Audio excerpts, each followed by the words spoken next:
Hi hello नमस्कार। तर आज आपण गरमीमध्ये पिण्यासाठी थंड थंड गार कैरीचं पन्ह बनवणार आहोत। तर वेळ न घालवता आपण रेसिपी सुरुवात करूया। तर इथे मी 2 कैरी घेतलेल्या आहेत। 2 कैरी चांगलं स्वच्छपणे धुवून त्याची अशी देठं काढून कुकर मध्ये पाणी टाकून त्याला 2 ते 3 शिट्ट्या करून घेणार आहोत। कुकरची शिट्टी झाल्याच्या नंतर कुकर चांगला आपल्याला थंड करायसाठी ठेवायचा आहे। थंड एवढाच करायचा की त्याची कुकरची वाफ जाऊन कुकरचं झाकण ओपन केलं जाईल। तर अशा प्रकारे बोटाने बघून बघा, मला हात लावताना सुद्धा गरम लागतं। एवढं गरमच आपल्याला सोलून घ्यायचं आहे। गरम ह्याच्यासाठी सोलायचं आहे की जो पण गर आहे कुईला किंवा सालीला ते पटापट निघून जातं। थंड जर झाले तर काढण्यासाठी अवघड जातं। त्यामुळे गरम गरमच आपल्याला हे सगळं काढून घ्यायचं आहे। एका वाटीमध्ये अशा प्रकारे काढून घ्यायचं आहे चमच्याच्या सहाऱ्याने। अशा सेम दाखवल्याप्रमाणे मी सगळे आंब्याचे गर काढून घेते। तोपर्यंत तुम्ही नमस्कार, मी प्रज्ञाच मेजवानीमध्ये तुमचं खूप खूप स्वागत करते।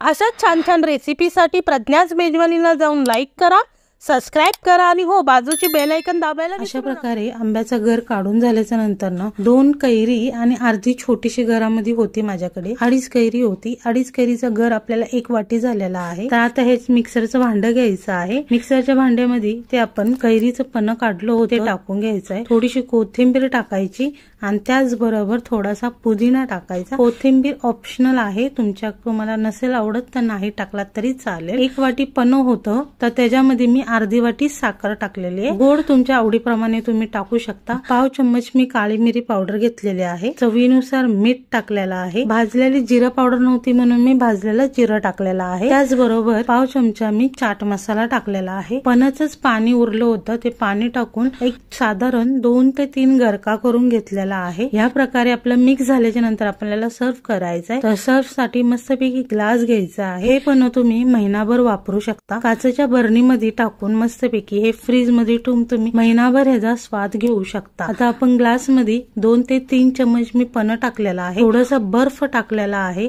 आणि त्याचबरोबर लगेचच पाणी टाकलेलं आहे। पाणी टाकल्याच्या नंतर थोडस 5 मिनिटं हलवून घ्यायचं आहे आणि त्याच्यामध्ये गार्निश साठी मी 1 पुदिन्याचा पान टाकलेला आहे। चला तर मग मस्तपैकी थंडगार असं कैरीचं पन्ह तयार आहे। चला तर मग पुन्हा भेटूया अशा छान छान आणि मस्त मस्त रेसिपी सोबत प्रज्ञाच मेजवानी चॅनल वरती।